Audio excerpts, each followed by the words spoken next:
Easy and home made బంగాళదుంప curry లేదా aloo curry ఎలా చేసుకోవాలో చూద్దాం. దానికి ముందుగా ఒక 3 ఉల్లిపాయలు, 4 పచ్చిమిరపకాయలు, 2 టమాటో తీసుకొని, అలాగే 4, 5 బంగాళదుంపలు కూడా తీసుకోండి. ఇవి ఉంటే చాలన్నమాట, చాలా ఈజీగా చేసుకోవచ్చు.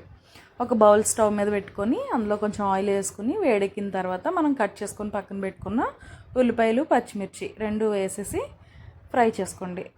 అదే టైంలో కొంచెం సాల్ట్ కూడా వేసుకోండి. సో ఉల్లిపాయలు త్వరగా ఫ్రై అవుతాయి అన్నమాట.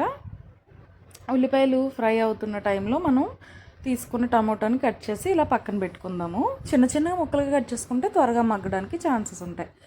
సో ఉల్లిపాయ బాగా ఫ్రై అయిన తర్వాత అందులో మనం కట్ చేసి పెట్టుకున్న టమాటో ముక్కలను వేసేసుకొని దాన్ని కూడా ఉల్లిపాయతో పాటు మగ్గించుకోండి. దాని మీద మూత పెట్టుకొని అప్పుడప్పుడు ఒక 1-2 మినిట్స్లో తిప్పుకుంటూ మగ్గించుకోండి టమాటో. ఈలోపు టమాటో మగ్గే టైంలో మనం బంగాళదుంపను కూడా కట్ చేసుకొని పక్కన పెట్టుకోవచ్చు. ఏ సైజో నేను మీకు చూపిస్తాను. అలాగే ఈ టమాటో కూడా మగ్గిపోయిన తర్వాత అందులో కొంచెం కారం, కొంచెం పసుపు 2 వేసి బాగా కలుపుకోండి. ఇప్పుడు ఈ కలిపిన దాంట్లోనే ఒక 1 మినిట్ ఉంచిన తర్వాత మనం కట్ చేసి పక్కన పెట్టుకున్న బంగాళదుంప ముక్కలు కూడా ఇందులో వేసేద్దాం. చూడండి, బంగాళదుంప ముక్కలు ఇంత సైజులో కోసుకోవచ్చు. మీకు ఇంకా కావాలంటే చిన్నగా కూడా కోసుకోవచ్చు. బేసిక్గా చిన్నగా కోసుకుంటేనే బాగుంటుంది. ఈ సైజ్ అయినా ఓకే. మీరు ఇది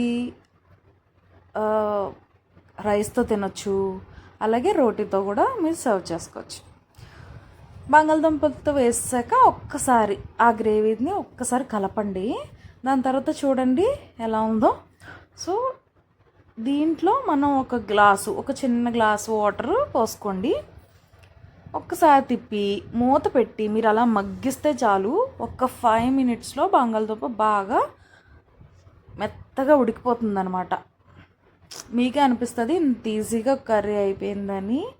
అంతే, సర్వ్ చేసుకొని తినేయడమే. నెక్స్ట్ సూపర్ వీడియోస్ కోసం సబ్స్క్రైబ్ చేసుకోండి.